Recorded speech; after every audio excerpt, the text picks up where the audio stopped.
안녕하세요. 장동건 메르스덕의 박 시장입니다. 7월 9일 증시 마감 시장에 대해서 말씀을 드리겠습니다.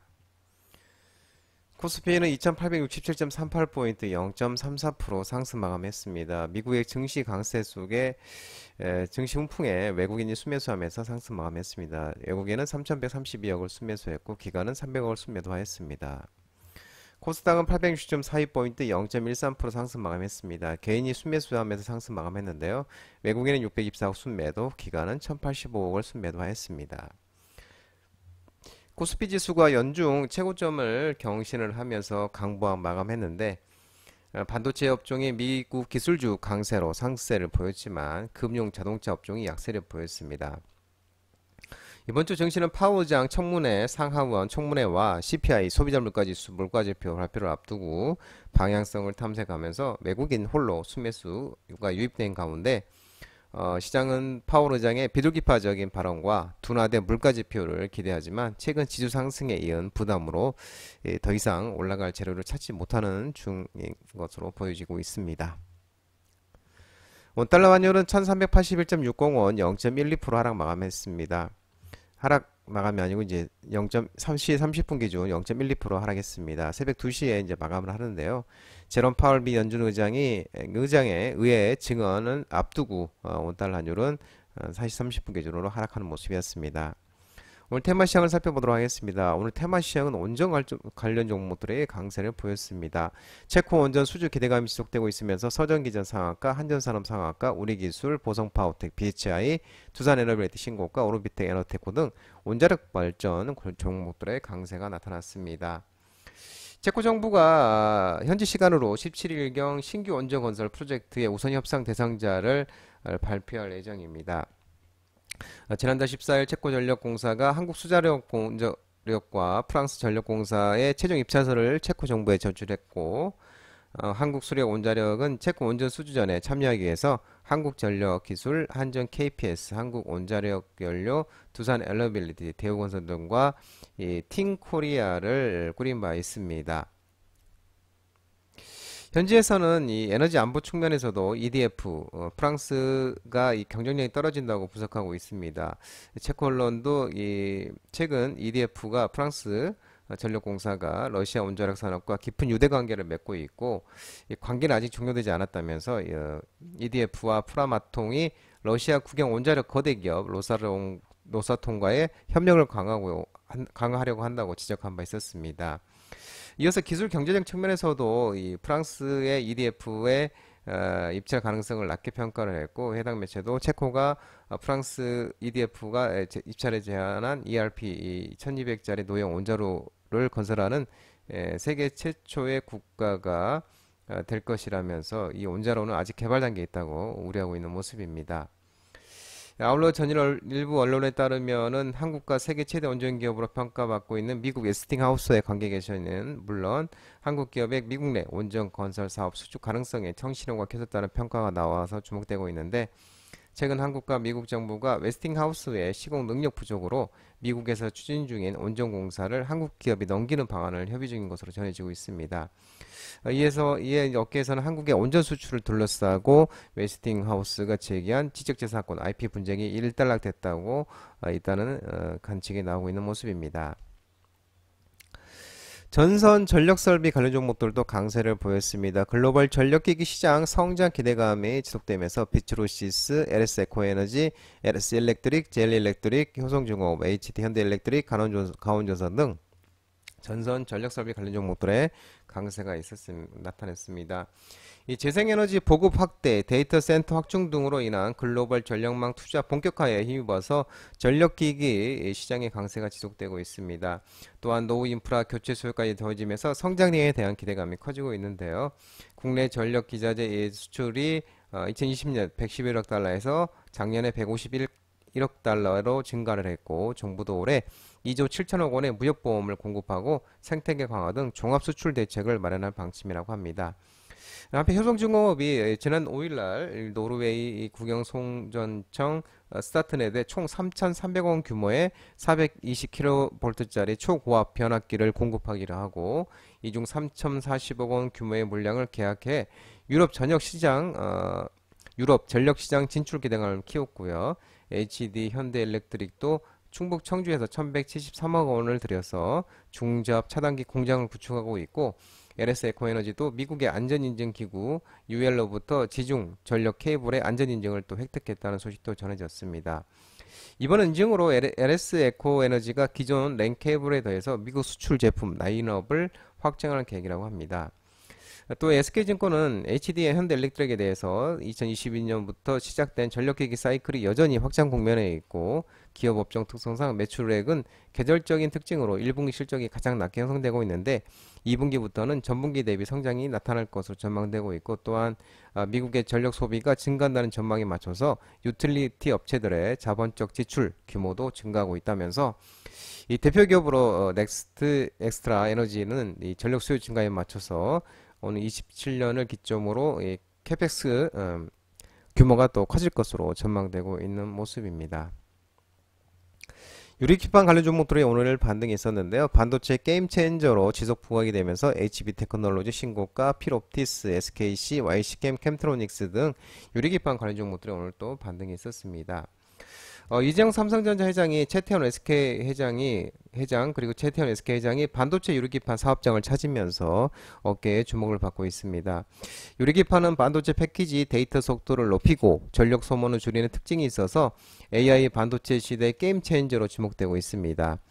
최태원 회장이 미국 출장 기간이 지난 3일 조지아주 커빙턴시 앱솔릭스를 찾아서 세계 최초 글라스 기판 양산 공장을 둘러보고 사업 현황을 보고받았고, 이재용 회장도 지난달 21일 삼성전기 수원 사업장을 찾아서 유리기판 등 신사업 개발 현황을 점검한 것으로 알려지고 있는 모습입니다.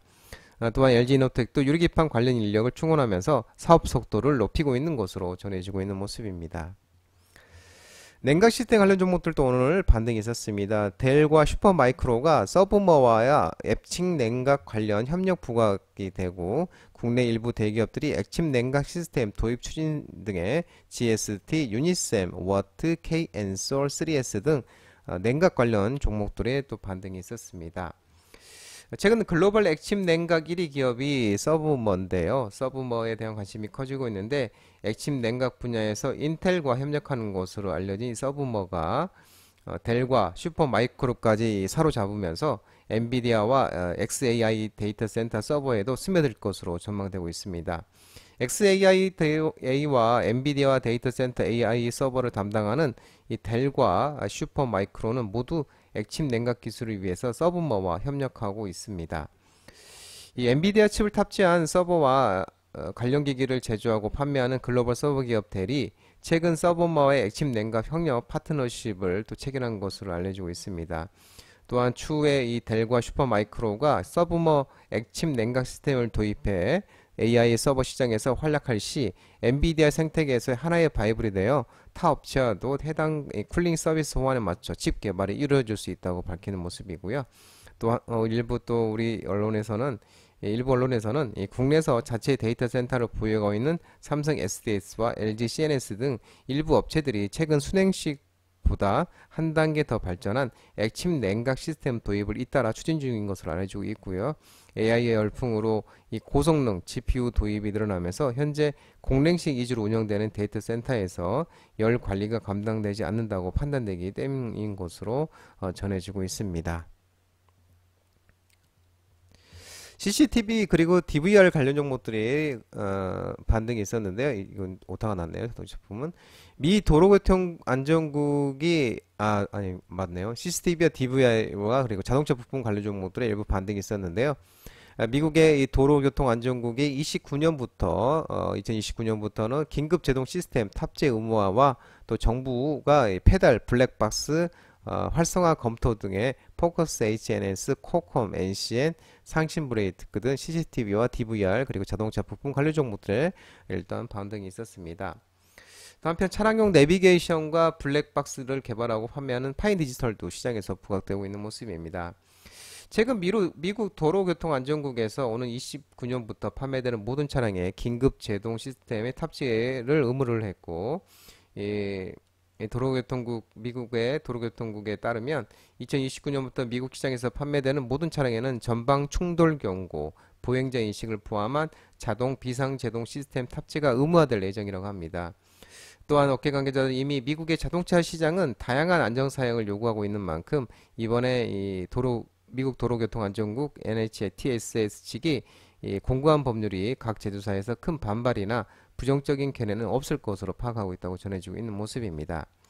도심 내 또 연이어서 발생한 교통사고로 자동차 급발진에 대한 우려가 커지면서 브레이크를 밟았는지 확인할 수 있는 페달 블랙박스가 인기를 끌고 있는데, 정부가 차량 급발진이나 페달 오조작으로 인한 교통사고 원인을 밝히기 위해 페달 블랙박스 도입을 활성화하는 방안을 검토하고 있고, 정부에 따르면은 지난해 10월에 이어서 국내 완성차 제조사의 출고 시 페달 블랙박스 장착을 재차 공고할 계획이라고 합니다. 그리고 상신 브레이크 등 자동차 부품 관련 종목도 반등이 있었습니다. 폴더블 폰, 플렉시블 디스플레이 관련 종목들이 또 반등이 있었는데요. 삼성이 새 폴더블 폰 판매량이 30% 증가 전망 소식에 에스코넥, PI 첨단 소재, SKC, 필옵티스, AP 시스템, HB 솔루션, 세경 하이테크, KH 바텍 등 폴더블 폰, 플렉시블 디스플레이 관련 종목들이 상승하는 모습이었습니다.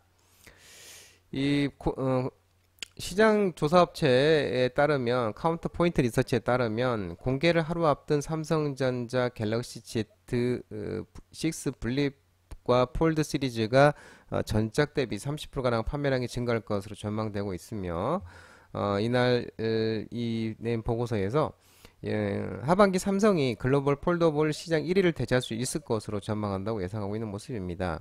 삼성 폴더블 폰 스마트폰 매출이 올해 28년까지 연평균 18% 성장해서 전 세계 점유율이 35%를 차지할 것으로 전망되고 있다고 합니다.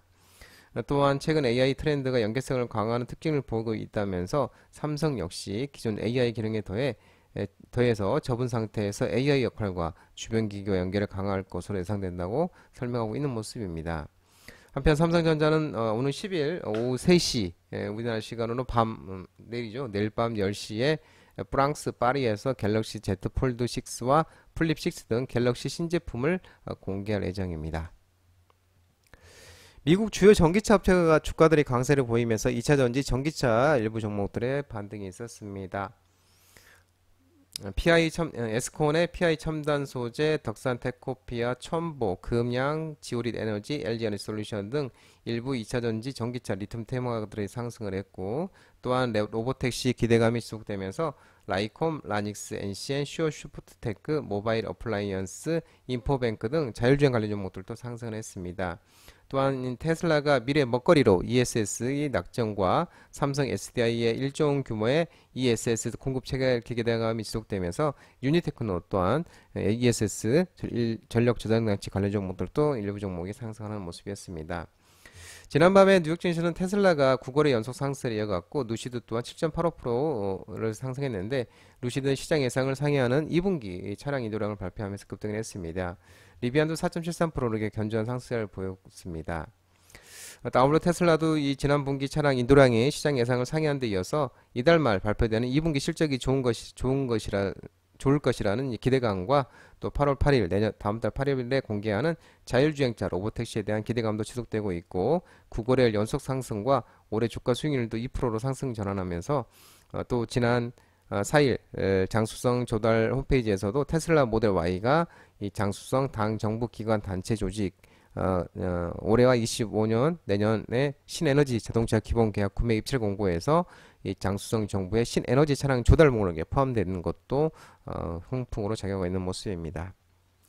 반도체 업황 호조 지속이 되면서 반도체 관련 종목들이 상승을 했습니다. SK하이닉스, 삼성전자, 아스플로, JMB, 리노공업, HVM, ISC, TCK, 오키스전자 등 반도체 일부 종목들이 상승을 했습니다. 지난달 8월 연준의회 증언과 CPI 소비자 물가지수 기업 실적 대기속이 혼조세 마감했는데, 필라델피아 반도체지수 1.93% 상승하면서 또 엔비디아, AMD 특히 인텔이 6.15% 상승하면서 또 필라델피아 강세가 보였습니다. TSMC가 다음 주에 이제 실적 발표를 예정인 가운데, 모건 스탠리가 TSMC는 연간 매출 추정치를 상향할 것으로 전망되고 있고, 반도체 웨이퍼 가격도 인상할 것으로 예상되면서 목표 주가 상향, 이게 장중 시가총액도 1조 달러를 돌파하기도 했었습니다. 또 올가의 리서치 회사인 멜리우스 리서치도 이 보고서를 내고 인텔이 6.15%를 비롯한 다른 반도체주도 하반기에는 랠리를 보일 것으로 전망되고 있다고 합니다. 그 반에 또 멜리우스 리서치는 하반기에는 그동안 소외됐던 AI 후발주자들도 AI 특수를 누릴 것으로 분석되고 있고, UBS는 또 이날 엔비디아 목표가를 기존의 120달러에서 150달러로 상향, 울프 리서치도 목표가를 125달러에서 150달러로 상향을 했습니다. SK하이닉스도 올해 2분기 매출이 전년 대비 121% 증가한 16조 2천억 원, 영업이익은 흑자 전환하면서 5조 4천억 원으로 컨센서스인 영업이익의 5조 2천억 원을 상회할 것으로 전망하고 있는 모습이고, 디램과 랜드 모두 예상 웃도는 가격 상승세를 확인을 했고, 또 AI 서버발 고용량, 고성능 메모리 수요가 확산하면서 기술 경쟁 우위도 수익성이 지속될 것으로 분석되고 있는 모습입니다.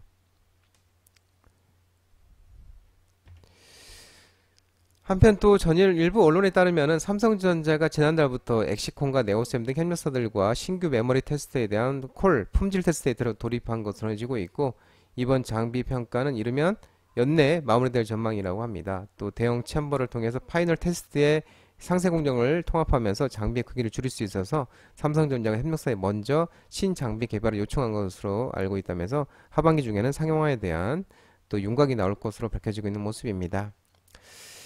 현대차 미국 판매법인이 전기차 판매량 부풀리기 혐의로 피소 소식에 자동차 관련 종목들이 하락을 했습니다. 현대차, 현대모비스, 기아, 한우시스템 등 자동차 대표주 종목들이 하락을 했는데, 일리노이즈 네이플턴 오로라 임포터를 비롯한 현대차 딜러그룹이 지난 5일날 시카고 연방법원에 현대자동차 미국 판매법인 HMA의 전기차 판매량을 부풀리고 이에 가담하지 않은 딜러는 차별했다는 혐의로 소송을 제기한 것으로 전해지고 있는데요. 이 딜러그룹이 소장에서 HMA가 딜러들에게 대여 차량의 재고 코드를 악용해서 판매량을 부풀리도록 압력을 가했다고, 또 이에 동조한 딜러들이 현대차로부터 도매, 소매 가격 할인과 기타 인센티브를 받았다고 주장한 것으로 알려지고 있는 모습입니다. 이에 대해 현대차는 성명을 통해 의혹을 부인했고 판매량 조작을 용납하지 않으며 이와 관련한 조사를 시작하겠다고 밝혔습니다. 또한 이 사건과 별개로 딜러 연합 소속인 네이플턴 오로라와 딸 딜러 계약 파기 소송 2건을 진행 중이라고 덧붙였습니다. 또 8일 로이터가 인용한 중국 승용차협회 자료에 따르면은 6월 중국의 승용차 판매량은 178만 대로 집계되고 있고 전월 대비 6.9% 감소한 것으로 전해지고 있습니다. 3개월 연속 감소세를 이어간 것으로 4월 5.8%, 5월 2.2% 이렇게 줄어드는데 이어 감소세가 더 두드러졌습니다.